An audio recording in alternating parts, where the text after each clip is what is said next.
Bonjour et bienvenue. Aujourd'hui, on se plonge dans une sourate vraiment à part, qu'on appelle souvent le cœur du Coran, Yassine. C'est un texte qu'on entend dans des moments très forts, oui. Des moments charnières de la vie et aussi de la mort. Et pour nous guider dans cette exploration, on s'appuie sur une analyse, je trouve, passionnante de la chaîne Tafsir Éclair. Et notre but, c'est de comprendre pourquoi elle est si centrale. Le grand savant Ibn Kathir disait qu'elle repose sur trois piliers. Lesquels? D'abord, la confirmation de la mission du prophète. Ensuite, la réalité de la résurrection. Et enfin, la question de la rétribution divine. D'accord. Et on va se concentrer sur les 32 premiers versets qui sont un véritable concentré de tout ça. Notre source les découpe en trois parties. C'est presque une pièce de théâtre. C'est une bonne image, oui. On va voir comment le décor est planté, qui sont les personnages et comment l'intrigue se noue. Allez, c'est parti, on décortique ça. Alors, la sourate commence de la manière la plus étrange qui soit. Pas une phrase, pas une déclaration, non. Rien. Juste deux lettres. Yassine. Qu'est-ce que ça peut bien vouloir dire? C'est la grande question, hein. La question que les savants se posent depuis 14 siècles. Ces lettres, ça fait partie de ce qu'on appelle les huruf muqatta'at. Les lettres disjointes. Exactement. On en trouve au début de 29 sourates. Et la source, en s'appuyant sur des géants comme Ibn Kathir ou At-Tabari, est très claire. La réponse la plus honnête, c'est seul Dieu connaît leur sens exact. Attends, ça veut dire que le texte commence par un acte d'humilité, un je ne sais pas volontaire. C'est exactement ça. C'est quand même fou, dans un monde où tout le monde veut avoir une explication pour tout. C'est une invitation à lâcher prise. Mais si le sens reste un mystère, la fonction, elle, est assez bien comprise par les savants. Ah, et quelle serait cette fonction? D'abord, c'est pour capter l'attention. Imagine le bruit d'un marché à la Mecque. Vous entendez soudain Yassine. Silence. Tout le monde se tait. Voilà. Ensuite, c'est un défi. C'est comme si le message disait aux Arabes qui étaient les maîtres de la poésie: voilà, ce sont les lettres de votre alphabet, les briques de vos poèmes. Essayez de faire aussi bien. Et personne n'a réussi. C'est une sorte de signature de l'inimitable. C'est ça. Et enfin, comme le dit le savant As-Saadi, ces lettres préparent l'âme à recevoir un message immense.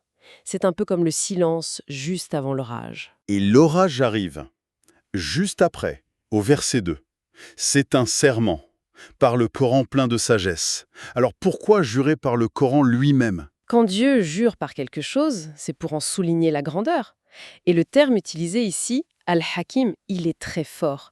Ça ne veut pas juste dire sage. Non. Ça veut dire qu'il est parfaitement construit, sans aucune faille, et qu'il porte en lui les jugements les plus justes. At-Tabari a une formule magnifique pour ça. Il dit que la sagesse du Coran, c'est qu'il met chaque chose à sa juste place, C'est un livre qui met de l'ordre dans le chaos. qui guérit, qui réforme. Oui, J'ai noté une phrase dans la source qui m'a vraiment interpellé. Plus le monde devient confus, plus le Coran devient clair. L'idée, c'est que ce n'est pas juste un texte à réciter, mais une boussole pour naviguer dans notre propre confusion. exactement. Et cette boussole, elle nous vient de quelqu'un. C'est le sens des versets 3 à 5 qui s'adresse directement au prophète Mohammed. Où on lui dit « Tu es certes du nombre des messagers sur une voie droite ». C'est une validation divine très puissante. Il faut s'imaginer le contexte. Oui, à ce moment-là, il est rejeté, traité de menteur, de fou. Et là, Dieu lui-même intervient et valide sa mission. C'est, comme le dit As-Sadi, un témoignage divin contre les négateurs. Et pour qu'on sache bien d'où vient ce témoignage, le verset 5 précise que la révélation vient du Tout-Puissant, Al-Aziz, et du très miséricordieux, Ar-Rahim. Cette association des deux noms, la puissance et la miséricorde, Elle est fondamentale. Al-Aziz, c'est la puissance que rien ne peut vaincre, la justice. Et Ar-Rahim, c'est la compassion infinie.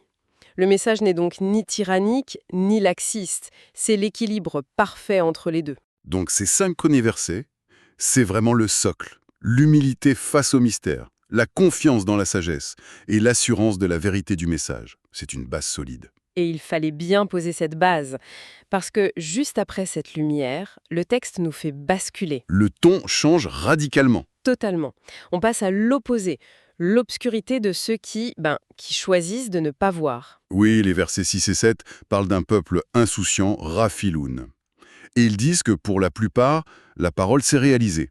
Ils ne croient donc pas. Ça sonne un peu définitif, non?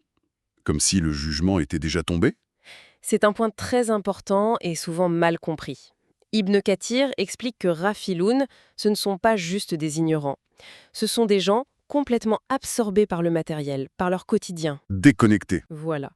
Leur insouciance, c'est un choix. Donc quand le texte dit que la parole s'est réalisée contre eux, ce n'est pas un décret arbitraire de Dieu, c'est la conséquence logique de leur propre entêtement. C'est le résultat de leur propre parcours, en fait. Précisément, la liberté humaine est respectée. Dieu n'égare que celui qui choisit de s'aveugler. Et les versets 8 et 9 décrivent cet état d'aveuglement avec des images d'une violence incroyable. Ah oui, c'est terrible, hein.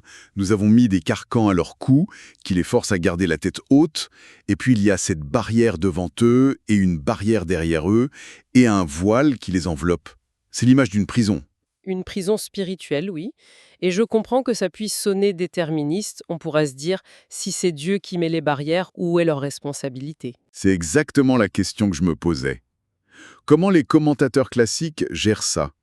Ils insistent tous sur le fait que ce sont des métaphores de leur état antérieur, un état qui est le résultat de leur propre choix. D'accord. Le carcan, par exemple, c'est l'orgueil, l'arrogance qui t'empêche de baisser la tête et de reconnaître la vérité. Les barrières, c'est l'enfermement mental, l'incapacité à apprendre du passé ou à envisager l'avenir. Et le voile, c'est le sceau final sur un cœur qui a refusé la lumière encore et encore. C'est donc une punition qui est la conséquence directe de leurs actions. C'est ça, la punition et la matérialisation de leurs propres crimes. Ça veut dire que le plus grand danger aujourd'hui, ce n'est pas de manquer d'informations, on en est inondé, mais c'est de croire qu'on sait déjà tout. C'est l'orgueil qui nous rend aveugles, en fait. Leur sort semble scellé, à quoi bon continuer à prêcher? Exactement. À qui profite l'avertissement, au final? Le verset 11 répond très clairement.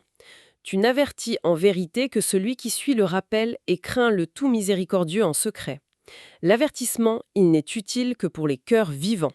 Ceux dont la foi est sincère, pas pour le spectacle. C'est ça, une foi cultivée en secret.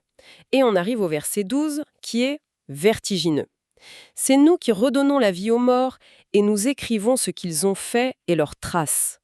Le mot trace, atharaum. Qu'est-ce qui veut dire exactement? C'est plus que juste nos actions. Beaucoup plus. Les savants expliquent que ça inclut l'onde de choc de nos actions, l'influence bonne ou mauvaise qu'on laisse même après notre mort, un savoir que tu partages, un enfant bien éduqué, une injustice que tu as créée. Ah oui? Tout ça continue d'être enregistré sur ton compte. À l'ère du numérique, c'est une idée folle. Un simple post, une vidéo, peut laisser une trace qui court pendant des décennies. Ça change tout. Le but n'est plus d'accumuler, mais de laisser une empreinte positive. Absolument. Et pour illustrer ça, cette idée de cœur vivant face au cœur mort, la sourate nous raconte une histoire. L'histoire des habitants de la cité. Dieu leur envoie 2 messagers, puis un troisième. Et la réaction est immédiate. C'est un cas d'école du déni. Les arguments sont d'ailleurs intemporels. D'abord, ils attaquent la personne. Vous n'êtes que des hommes comme nous. Sous-entendu, vous n'avez rien de spécial. Ensuite, ils nient le message. Le miséricordieux n'a rien révélé. Et quand ça ne suffit pas, on passe aux menaces et à la superstition. Ils les accusent de porter malheur et promettent de les lapider. C'est fou. Ce sont les mêmes mécanismes de rejet qu'on voit aujourd'hui. Disqualifiés, niés et intimidés. Tout à fait. Et au moment où tout semble perdu, un personnage inattendu arrive. Le texte est très précis. Un homme arrive en courant du bout de la ville. Ce détail, du bout de la ville, il est important. Très. Ça veut dire qu'il ne vient pas du centre du pouvoir. Ce n'est pas une élite. C'est un homme de la périphérie, un anonyme. Mais son cœur est vivant. Le fait qu'il vienne en courant montre l'urgence, son amour sincère pour son peuple. Il ne peut pas rester sans rien faire. Et son argument est d'une simplicité incroyable. Il ne fait pas de grands discours. Il leur dit juste « Ô mon peuple, suivez les messagers. Suivez ceux qui ne vous demandent aucun salaire et qui sont bien guidés. Il fait juste appel à leur bon sens, en fait. » C'est ça. Regardez, ils sont cohérents et ils ne veulent pas votre argent. Il met le doigt sur les 2 critères de la sincérité, le désintéressement et l'intégrité. Mais ça ne marche pas. Son peuple le tue. C'est un échec total, en apparence. En apparence seulement. C'est là qu'a lieu un des retournements les plus émouvants du Coran. Au moment où il meurt, on lui dit « Entre au paradis ». Et sa toute première pensée, Ce n'est pas la vengeance. ni même la joie pour lui-même. Il s'exclame « Ah, si seulement mon peuple savait comment mon Seigneur m'a pardonné et m'a placé parmi les honorés. C'est bouleversant. Il vient de se faire tuer par eux, et sa seule préoccupation, c'est de leur souhaiter le même pardon, le même bonheur. » C'est une compassion qui nous dépasse. Comme le dit As-Sadi, la sincérité purifie même la fin de vie. Son cœur était si pur qu'il était incapable de haine. Et ça, c'est la trace ultime qu'il laisse. Et la cité après ça. La sanction est immédiate et totale. Le texte est d'une concision glaçante. Ce ne fut qu'un seul cri, et les voilà éteints. Fin de l'histoire. Fin de l'histoire. Toute une civilisation anéantie en un instant. Cette histoire montre donc qu'un seul cœur sincère, même celui d'un anonyme, a plus de valeur aux yeux de Dieu que toute une cité arrogante. Exactement. Et que Dieu honore toujours ce sacrifice en transformant une mort apparente en un triomphe éternel. Si on résume un peu notre parcours, on a commencé par l'humilité, l'acceptation du mystère de Yassine, puis on a vu ce choix crucial entre l'orgueil qui enferme et la foi sincère qui laisse une trace, Et tout ça a culminé dans cette histoire poignante de l'homme du bout de la ville. dont le courage et la compassion résonnent encore aujourd'hui. Ces 32 versets, en fait, ils nous mettent face à notre propre responsabilité. Le message est là, il est clair, mais tout dépend de l'état de notre cœur. Est-il ouvert, vivant, prêt à écouter? Ou est-il déjà scellé par nos certitudes et notre arrogance? C'est toute la question. Et cette histoire de l'homme venu de la périphérie nous laisse avec une dernière pensée, très actuelle je trouve. On vit dans un monde qui mesure l'influence au nombre de followers, à la visibilité. C'est vrai. C'est pas, il n'avait rien de tout ça. Il était seul, ignoré et finalement tué. Et pourtant, son histoire est immortalisée comme un exemple. Alors la question qu'on peut se poser, c'est où trouve-t-on aujourd'hui le courage de cette conviction solitaire? De dire ce qui est juste même quand personne n'écoute. Et surtout, quelle pourrait être la trace inattendue, l'héritage incroyable que ce genre de courage silencieux pourrait laisser, bien après que le bruit et les lumières se soient éteints. Abonne-toi, active la cloche et n'oublie pas de liker, commenter et partager.